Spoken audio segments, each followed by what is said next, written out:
When you make music for a living, when you, like what we do, it's kind of a given that you're going to do another record, you're going to do new music, but it's dangerous to do that without purpose and direction. And so yeah, there was a moment with this where I think, especially with myself writing the songs, there was a moment where I'd sort of got in my head what the album could be like.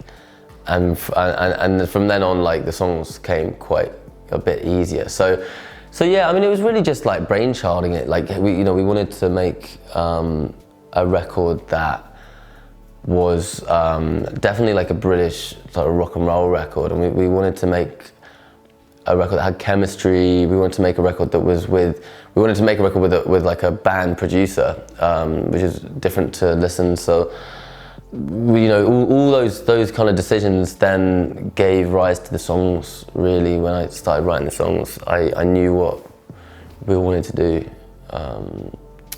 and that helped. And then so from then on, it was just like kind of get on with it and keep being imaginative and creative. We've been in studios a lot, so we kind of know what we want. But you want to challenge yourself every time you make a record. You want to. It's not necessarily doing something new, but it's just improving and getting better sounds, working together better. And on this one, it was probably the most structured album we've done. But maybe that's age, I don't know. But it was quite structured. Like we made sure we had a very good idea of what we were doing. So we spent a lot of time on demoing the songs, and then we knew exactly what we were doing. So when we were in the studio, it was like a couple of takes, and then we've got the drums, we've got the chemistry, and then we'd move on. Whereas on the fourth album, of course, we went on a very different journey.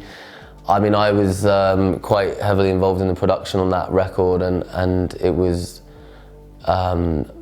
done on computers a lot and using loops and things like this and samples and stuff like that. So that was a completely different kind of album to this one, yeah. So you just chop and change depending on what you're trying to put out. I mean, the next album could be, I don't know, electro funk, I don't know, and then you record it that way, but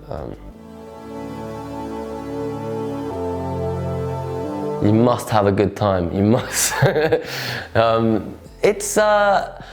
It was just cool. I mean, I think that chant was really nice because it's all of our friends, and we were just like, so No Pressure happened because I wrote No Pressure like a week before we finished the album, and so basically it was like obviously it's a very simple tune, and I hadn't really thought about recording it on the album. It wasn't one that we had particularly thought of recording. And we'd had all the songs that we needed to finish work on in the studio, so we were working towards it. And like the last night, we had all our friends to like have champagne and like, have a drink and celebrate and stuff. And I was just playing the song, and then we decided, fuck it, we're gonna like try this song.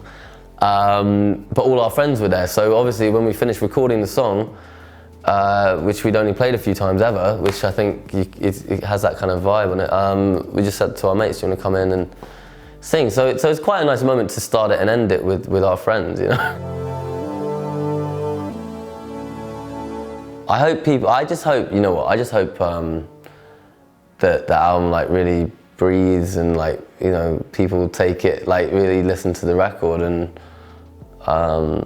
that we're going and playing shows where everyone knows the songs in a year. That's the ambition at the moment. But I don't know. I mean, it would be great if it went really well. It'd be awesome.